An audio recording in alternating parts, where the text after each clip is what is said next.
Well, yes, Brian did get out here and start raking at 6 a.m. this morning. There is absolutely no dew. I tell you what, yesterday was a day of frustration, equipment breakdowns, just everything seemed to stall time. And it just feels like today God is totally redeeming the time. So, good idea to keep an eye on your equipment. The sun's making it a little bit hard. I mean, the sun is beautiful.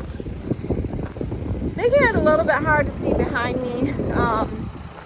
Plus the windows aren't the cleanest, but I noticed that one of my rake wheels was like not turning, and lo and behold, some old baler twine is keeping it from turning. So I was dragging it, I don't know how long, but we're gonna go ahead and unwrap that. So rocks, baler twine of a broken bale, it's always important to pick those up when you see it. Strategically looped around there. That's probably how we picked it up, and then it started.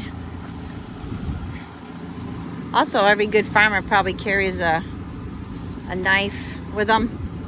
I'm gonna have to become one of those good farmers. I'm sure there's one in the tractor. All right, I'm glad I noticed this. We got a lot of ground to cover today. Oh, it's a beautiful thing. And if you could smell this, oh my goodness. This is the rake Brian or Jeff operates, much bigger than mine. I realize I gotta do my turns a little better. I'm not getting the ends real well. Pitchfork. All right, back into this butte.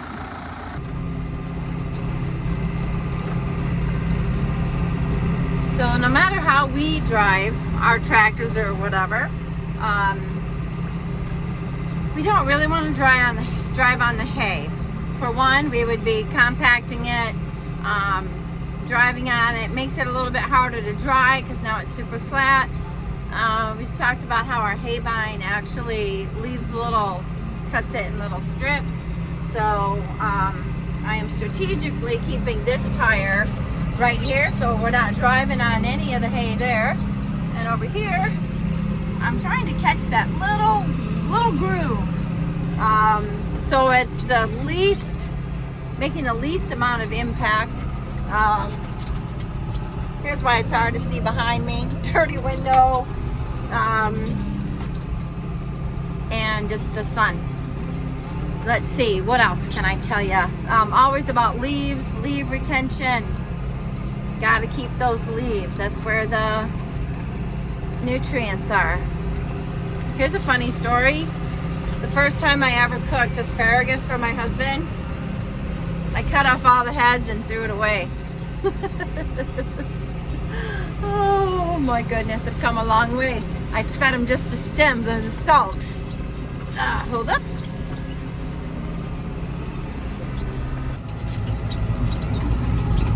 Might be too many shadows here.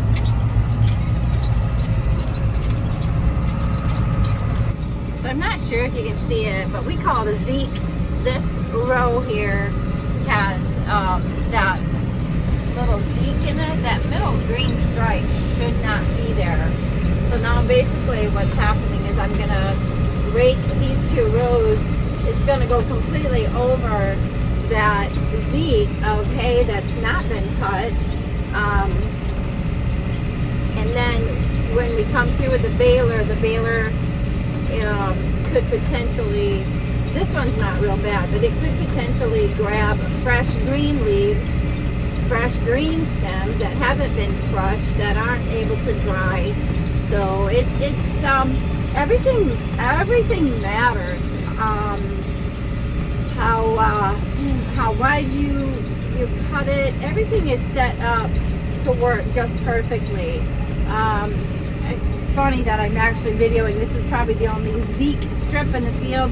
Sometimes this happens as the field, maybe you're going around like a woodchuck hole, or maybe it's where two hay vines met up and you got this one weird row. So it's just always, it's just important that everything is done well with excellence. if you want high quality, everything matters. Everything matters. How because the rakes are all set up for a specific width, and that's very frustrating to me when things are not cut well. Pretty nifty when all the controls are right here. You can do so many things with those 8 buttons to control this rake. Up, down, out, and it's amazing. All right, see my rake there. You can see me.